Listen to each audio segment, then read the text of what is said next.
Oh, okay. Hey, we're in.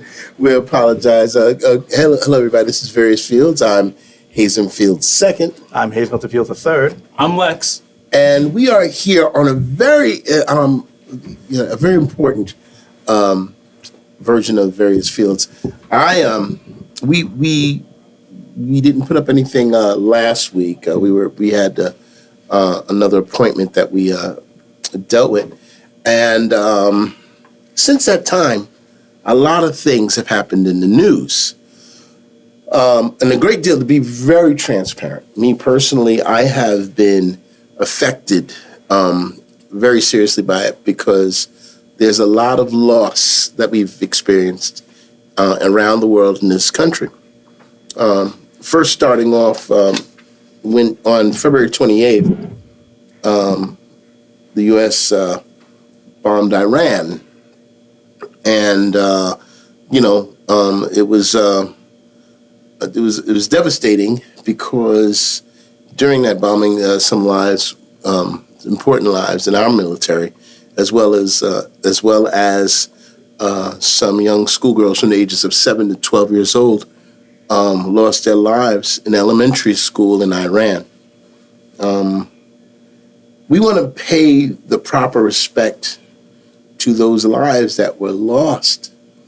And I've come to the conclusion that there's a distinction between dying for the flag as opposed to dying because of the flag.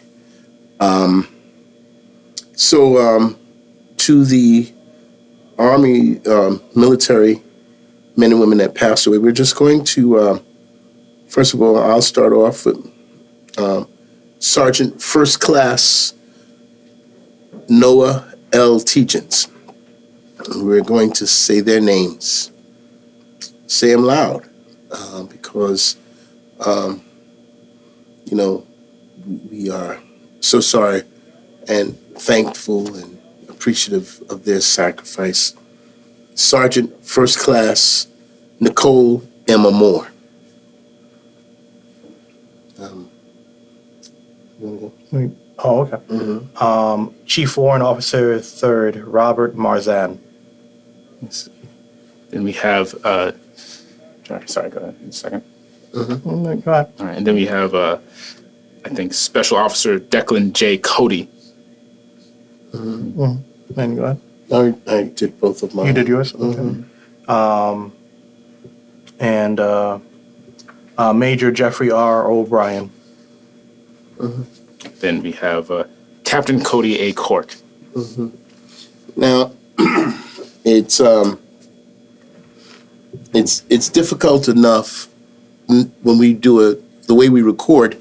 We are like about a week behind, so by the time you're seeing this, who knows what's happened in America at this point in time or across the seas.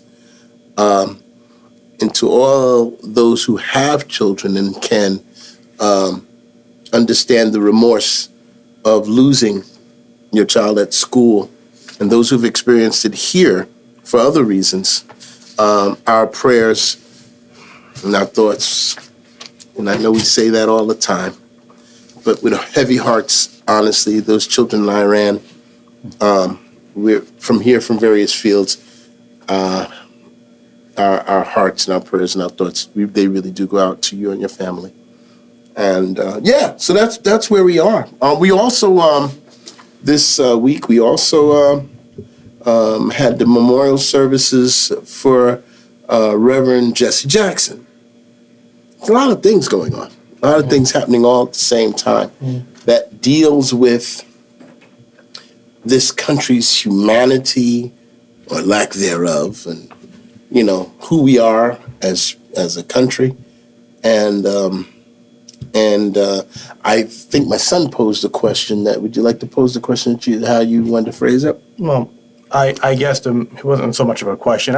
It's more of a, I'm more concerned and confused as to the fact that, this is a president that ran on not starting any more wars. This is a president that promised peace and even fought for his right to own a Nobel Peace Prize. right? Right after, he threatened several other countries, and in the middle of the night, right, at 1 a.m., right, he launches missile attacks claiming that another country was going to attack us first, right? There was no real proof of this provocation on Iran's side. But nevertheless, it always seems like the provocation comes from us now, right? Taking other country leaders out of their own country so we have better access to oil and other resources. And, this feels like, I'm sure we've said this before, I'm sure the argument has been made, this feels like a hypocritical stance for someone who's dedicated their entire campaign on peace. So this is what has been voted into office, and it's still just bothersome to know such a 180 shift has been evident in his stances so far. Just to add to that, and not to refute, but to I guess clarify, the 180 shift. But a 180 shift is coming from someone who hasn't kept their word for most of what they do, and I think it's very hard to expect peace from a bully in most instances. But that is what he ran on, and that's another thing, is that you can see him as someone who went back on his word. You can see him as a liar. You can see him, but either way, we are in a battle that started with a strategic preemptive strike that we are trying to avoid the term war. We're not in a war, says Pete Hegseth, Department of War. And then we are also now, I guess, being told that the president has been given soldiers information that this is a version of a holy war. So it's very hard to go from strategic preemptive strike to don't worry, this is not a war, to don't worry, this is not going to be a forever war, to a holy war. And and it's not for us to, at least not from here as of right now, to be like, okay, the words are the things that matter here. Why are we lying to the public? But this is also a thing America has been doing forever. Yeah. Now, not before, in 1920s, 1800s. There's so much history here. There's so much history to where I will say specifically, I don't know if I can speak on all of it. I know, but it's one of those things where I don't even like saying it, posing this way, but like, not even the respect to try to lie to the public anymore. Not even respect. It's like, oh, okay, we're doing this for the sake of democracy or freedom or things like that. Not even, this is straight up colonialization. This is straight up just for we want what you have. And not the provocation, as far as I know, or the motive or the push coming from Israel and Bibi Netanyahu. It doesn't bode well. Yeah, absolutely. Because the thing is, as you pointed out, there's so many contradictions and hypocrisies. Because at the same time, how is it possible for you to ask for Iran unconditional surrender from not being in a war? How do you surrender if you're, these are the things that we're being told. And so for me, it becomes a thing of like, I guess the point of this Various Fields episode is, what do we do? Because in certain cases you feel as though our point here is to utilize our voice. And part of utilizing your voice is utilizing your vote.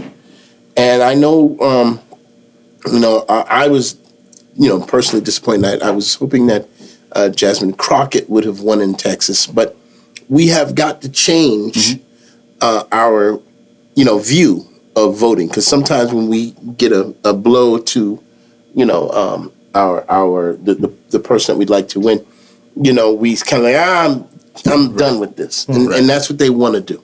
So in November, we've got to change what's happening in the State House. We've got to make it more equal. We have to get more Democrats in there, because right now, the way the three branches of government, the way we work, it seems as though in every branch of the government we have those who are, I dare say, sycophants to the president. And what happens is then there is no checks and balances. Yeah, no. It's just, it allows, and then there's the point where, so people become almost neutered, if you will, because in the Congress, because when we see attacks on the Constitution in of itself, it seems as though it goes unchecked. It seems as though it's just allowed to go through. All right. Like we are trying to utilize the same systems that have governed our bodies years before to still combat Trump and his antics, and they can't keep up. All right. Like I know that Congress voted on addressing this situation, like about 3 days after the fact that it happened. You know, so it's like, I'm not saying that we should break the system all for the sake of Trump, all right? Nor should I think that we should go around to, not abide by the laws that are already put in place just to keep up with someone who's not abiding by the laws. Right. But at the same time, something needs to change in the fact, in the face of whatever Trump is doing, whenever he decides to do it, right, to at least cut him off at the head. Right? Oftentimes, a lot of his actions happen literally in the dead of night. Right? So it's like, who is there to combat it if he's like pushing the button literally at 2 a.m. when everyone's asleep? Right. You know? So. Yeah. And even the language that's coming out of the White House, it's the language of bullies. I think it was the White House that told Spain that, if we want to use your airstrip, who's going to stop us? Right. Yeah. That was, that's not exact quote, but just about that. Yeah. No, I will say maybe this is a weird version of optimism because there's 2 points I want to cover. But first off, at least if we're talking about rhetoric and like how they're speaking, I feel like it makes it a little easier to push back. I think Pete Hegseth, again, Department of War, was giving a speech about like, hey, what we should do is kick them while they're down. Yeah. What we should do, and I'm like, okay, it makes it easier to like not like you. Right. That's helpful. That's helpful. It's like I've rarely met anyone where like kick them while they're down. Everybody, let's go. I'm like, whoa. Right. Yeah. Who's in agreement? I've never, it's again, America has a history, so I'm not saying it's strange for this or America. I'm not saying that. I'm not trying to give America as a government any benefit of the doubt, but I am saying if you're trying to pose as the good guy, if you're trying to pose as the we are doing this for whatever reasons that are moral, try. Try to pose it that way and not like, we're going to get them. This is us. We can take what we want. So I think that's one thing to do. And then I guess 2 other points I want to make real quick because to answer the what do we do, I think, one, I want to be careful with this because this is not supposed to be pat on the back for us. But it's I'm glad that we have a platform, but our platform is small. But I'm saying that I think to also the audience, people that we are honored and blessed to have watch us and give us views and things like that, is that with whatever platforms we have, with whatever voice you have, do the same, no matter how small it feels. Because I think this is something that we couldn't have done before. And this is our version of contribution in some form of fashion. And I'm not just putting it on a person-to-person level, but also like on a state level. And I think that's a lot of things, right? A lot of people feel disempowered by the federal government. And there's a lot of things, checks and balances going on in the federal government, but this is still, thankfully, the United States. And by state by state by state by state by state, power can be gained that way. And that's what I think we're going to see with the upcoming elections. We're going to see a lot of Democratic states, Democratic elections, things like that. We're already kind of seeing it. Which is really, really cool. And I think that's another thing. Just so really focus on your local elections. And I feel like maybe you hear it all the time, but also I think staying informed and knowing how to be a part of it, going to any like public hearings, any place you can contact your senators, contact your local officials and really have them hear your voice any way you can give to your community. But I think starting there and quote unquote working your way up is how you fight back against this regime, this thing that feels bigger than us when it's quite literally not. Trump's polls and his numbers, which we don't really care about the polls, but like he's not that popular. Even for the people who did vote for him, people who bought, because he lied to people, regardless if you didn't like him or not. That's right. If you already didn't like him, then probably didn't vote for him. But if you did like him, he also has lied and then probably has lied to you at this point. And just to wrap up that note, I think that's the state-to-state thing. And then lastly, this is something that's a little more on my heart, at least as you talked about it, is because this tends to happen when things like this in America happen, which is for all the Iranian brothers and sisters out there, my heart goes out to you. And I want if you are in contact, American, all that jazz, just like I hope you can still feel safe here. I hope you can have places to feel safe. And I want there to be I just hate the idea of there being any type of pushback or people who misconstrue this into racism or that kind of thing. But if you're in the States and things like that, find your communities, and if you know any Iranian brothers and sisters, if you know those people, please take a little extra step to be with them, be protective, serve the community if we can, because those things tend to get the wrong people up in arms, I guess. Yeah, I think this particular episode is we're trying to fill in the gaps of those things that we might miss in reference to people that we forget to mention with our heart. Like there's a lot of they like to use the word troops and soldiers. I want to change that in our language and say sons and daughters, our children, because it's historically in this country, it's always been older, dare I say older white men for the most part, who have made the determination of who is going to fight, and often, but now it's children. It was the young children that are doing, the pumping of the chest are being done by older people who have been in office, and it's the younger people that are losing their lives. But that being said, our sons and daughters who have not been deployed and who are, our prayers go out to you as well. Yeah. Because I always, you always envision being in the military that those in leadership are not going to be reckless or foolhardy or dangerous. Yeah. Dare say, and you don't want them to lie to you. And bare minimum. It's a bare minimum. You know what I'm saying? And so therefore, I want all of us to see our children come home, and not, in body bags. We want you to come home and greet your family again. But so it becomes, this difficult thing insofar as I'm concerned, of reconciling America's history in these times, because it's very difficult to say, well, this is the first time we've been here. But my friend Robert Stevens, he even made a notation and said that this is, kind of like Vietnam in some ways, where we're uncertain because they keep changing. Right. Why are we there? Right. On one hand, they're saying it was imminent that the there was nuclear capabilities being built up in Iran again. And then it kind of, we can see Israel's influence, and some of the things that they want to get done, and it looks like we're kind of doing the will of other people. Oh, absolutely. Yeah. Absolutely at the behest, it feels like. Yeah, and so it's hard.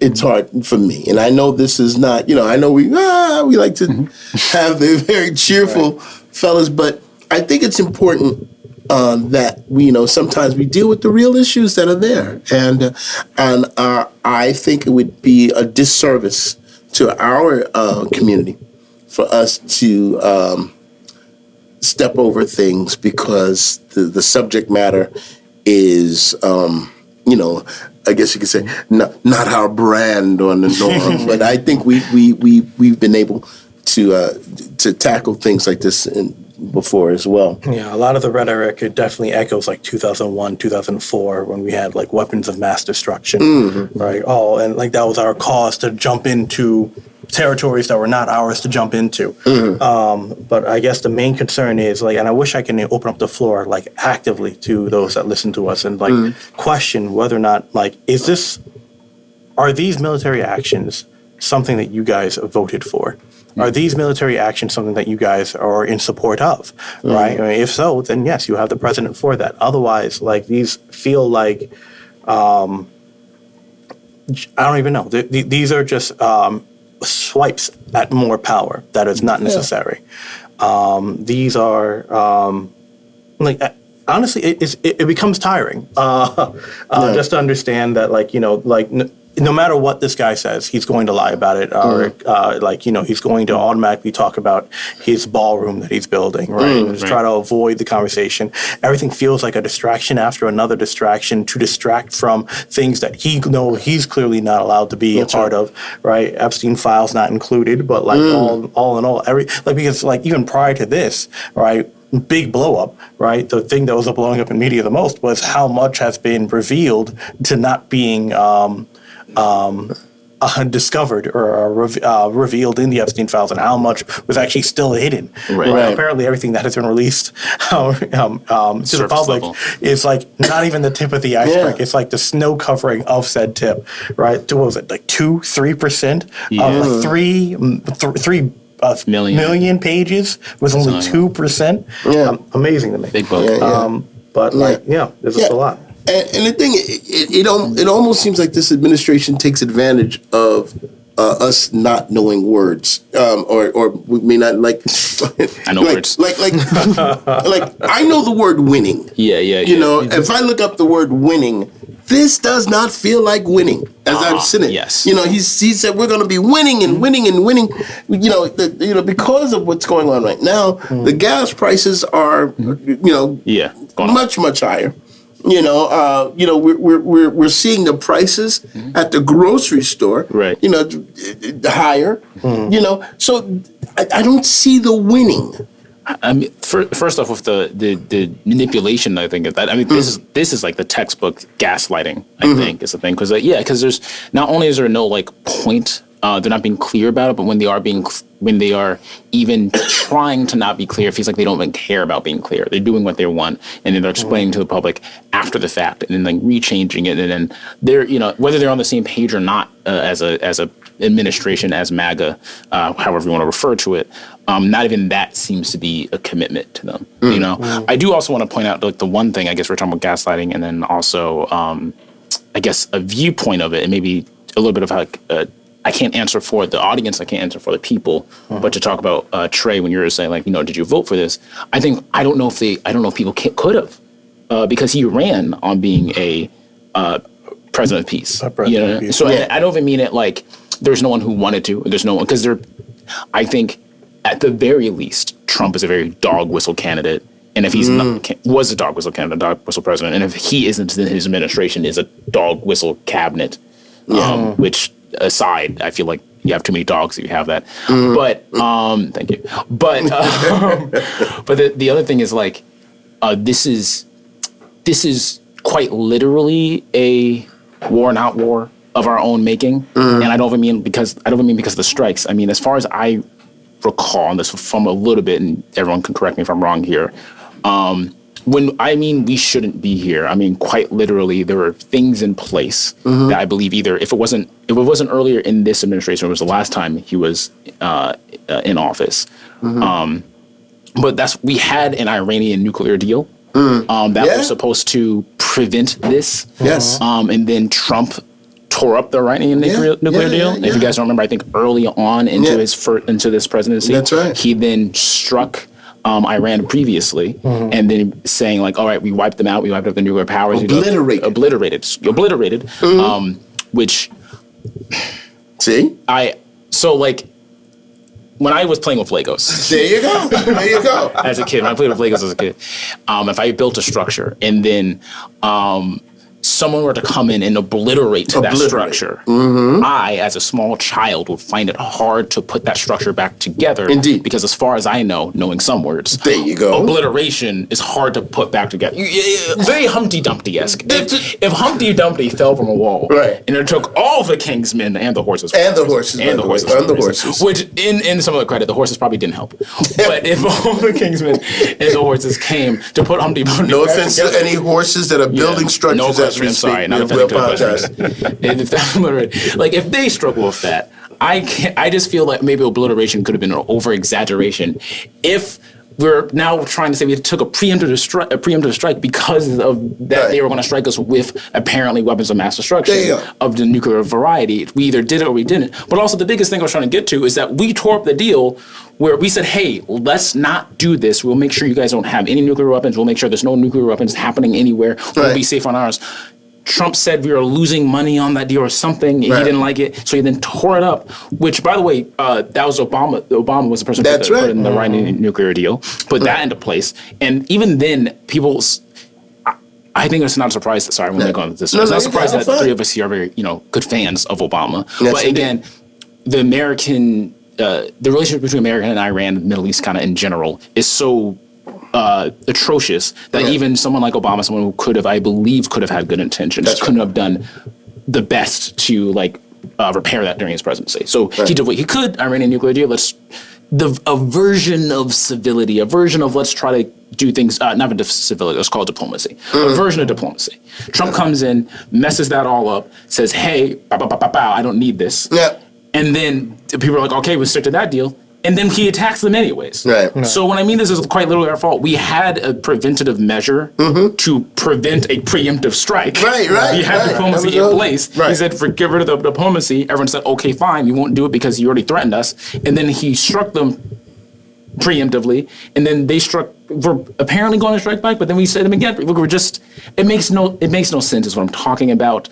And I didn't mean to go on that whole tirade. No, but I mean, it's quite literally our fault. It's our fault to a ridiculous degree. Yeah. Right. And it's difficult because when you have, when you play the game of, well, don't you want to be safe? Yeah, of course we want to be safe. Well, do you want anyone to make us unsafe? It's kind of the same question. No, we don't want anyone to make us unsafe. Yeah. And then say, well, that's what we're doing. No, that's not quite what you're doing, And we're literally now more unsafe. Yes. Actually, in Texas, another thing, there was a shooting in Texas. I believe at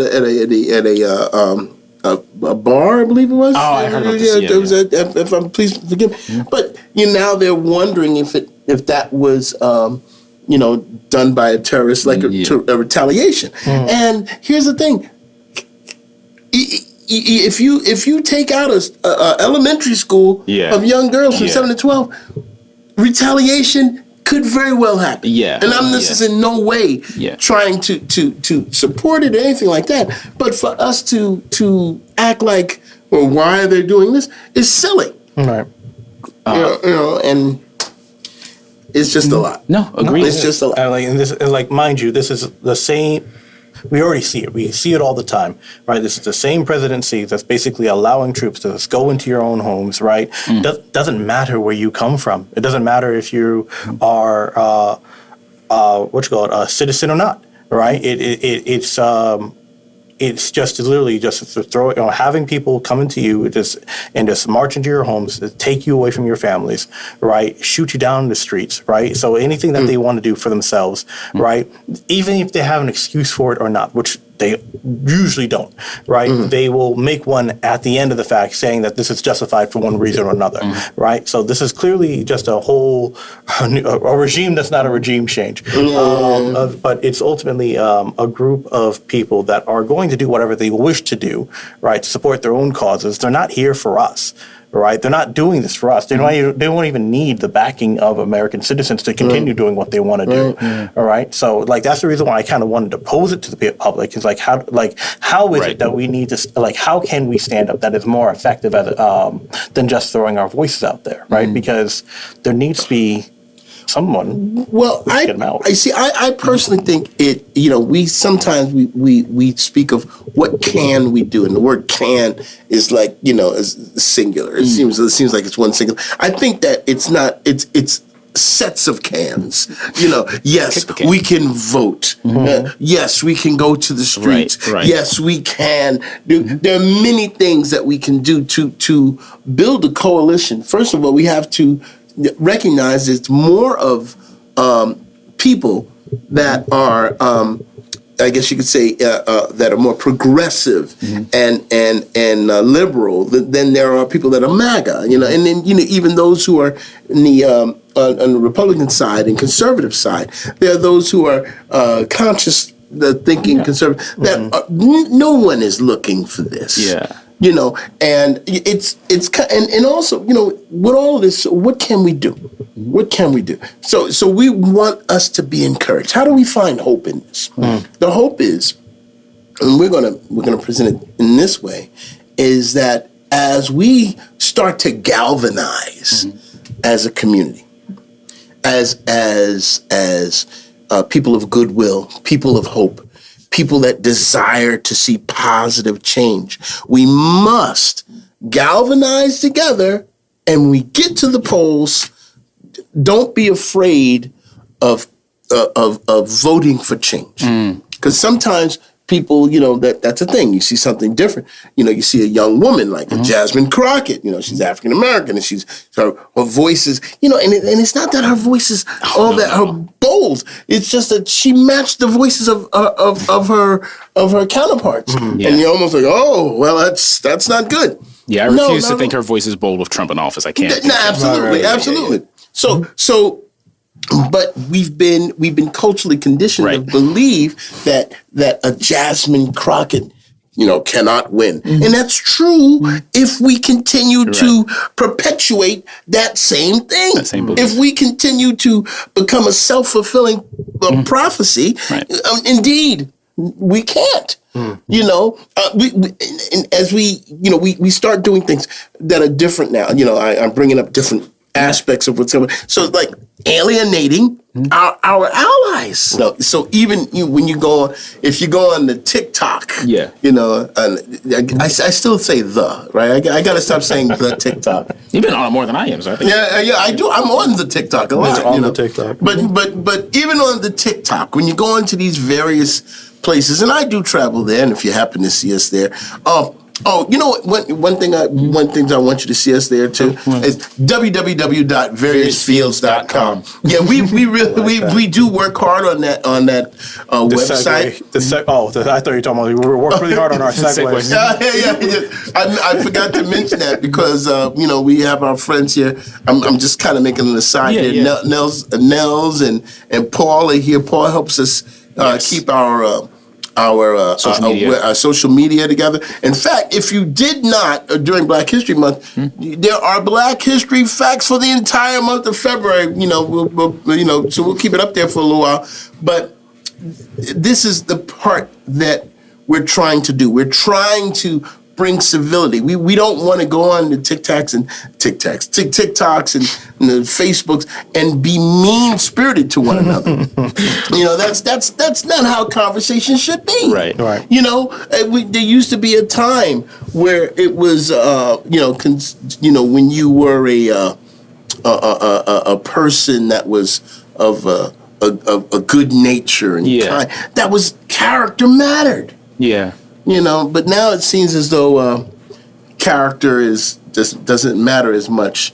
It's harder because I think there's so many things to that. There's the idea of online communication now. A lot of people feel disconnected and things like that. And there's also even the idea of what does, and this is not what you're saying. This is not what you're saying, but there's a reason I'm framing it this way. There's also what does, the idea of respectability politics, that kind of thing. What does the idea of that get us? There's the idea of someone like Trump abuses it, and then you are more incentivized to be all right, fight back. But I'm not disagreeing with you. No. What I'm saying is, I think in the idea of going back, in the idea of what do we do, and the idea of voting and doing the small things, I think that's why it's even more important to sometimes, even though we're talking about politics or government, sometimes it's really weird that's its own box. Anytime someone's been I don't want to be too PC. I'm like, nice. You don't want to be too kind. You don't want to be too political. There's ideas. There's a lot of maybe not the best comedians who make jokes about pronouns or how. Right. And it's I don't want to call a she a they or whatever. And it's why? Why? You care so. It's not that big of a deal. It's not that big of a deal. Calm down. That's right. And I think that's not a political thing. That's just they want to be called that way. There are harder things to do in life. Common courtesy. That's it. Yeah. Why? That's not even diplomacy. Yeah. Let me think about how to say. Just be kind. My name is Jeff. I'm calling you Mark. Okay, why? It's unnecessary. But I just wanted to land on that point real quick. I think because I was getting to the internet a little bit, but just to wrap it all together, I think another thing is to take your mind out of a politics thing. Is to take your mind. Even this conversation, it's not just about politics. I think a lot of this is why does this hurt? Why does this feel so bad? It's at the bare minimum, it's a egregious lack of decency. And And I know it's a crazy way to call that a war, but yeah. I used to have a gentlemanly war. But like the idea of it is like, I think the main thing is like going back and doing something for your community, helping your person, helping your people, just being, and maybe this sounds weird coming from the youngest of the table, but maybe this is an old-fashioned statement. But just being kind to your neighbor and being nice, I feels like its own pushback these days. Just being a little extra kind, a little extra nice, and I also, actually maybe not nice. I'm going to be real small here. Being kind and considerate and empathetic with intention, I think, is very important here. I think nice can sometimes get blended into like being socially acceptable or public, and it can be misconstrued with like, oh, this is uncomfortable, I'm not going to touch it. Right. Being kind is standing up for your neighbor. Sometimes you have to be not aggressive, but a little. You have to be in defense of. You don't have to be defensive, but you have to be in defense of something sometimes. And I think that is a version of kindness. Right. Going back to our nerdy routes, there is. I like, if you feel like fighting back, there's a certain level of Captain America aggression, a Captain America kindness where you're standing for something. This is the reason why if you're a Captain America, he doesn't have an active weapon, but he has a shield first. Right. My first object is to defend the people behind me, and it's to lead. And I think having that kind of mindset in accordance with empathy and kindness and that kind of thing, what I would consider heroism, is the kind of thing where it's like, maybe it's not quote unquote political, maybe it's not even voting for something, but being a neighbor to someone, being a hero to someone, being in defense of something like that in accordance with kindness is, I think, important. The very fact that it even has to be politicized becomes the problem. It's like it's not even. It becomes automatically like your just act just becomes a us versus them problem. Right. And that should never be a thing. Like if you see someone in trouble, you should naturally want, I believe, to help them out whenever they are in trouble. Right. I'm not going to have you defend your actions by saying why them and not them. Right. But more of the fact of like you said, like that Captain America-esque mentality of like, if there's someone that you can aid, right, in any capacity, right, be the leader that you want to be in your community and be that aid. Right. Be that example. I think what happens. Oh, you were going to give me? No, I said be that example. Be that example. But I think what happens is we've changed the dynamic in this country, and we look at peace in the face of aggression as weakness, and we have to change that. That peace and kindness and words in a thesaurus, look up words that are synonyms to kindness and peace, and do those things. And do them as you are a superhero.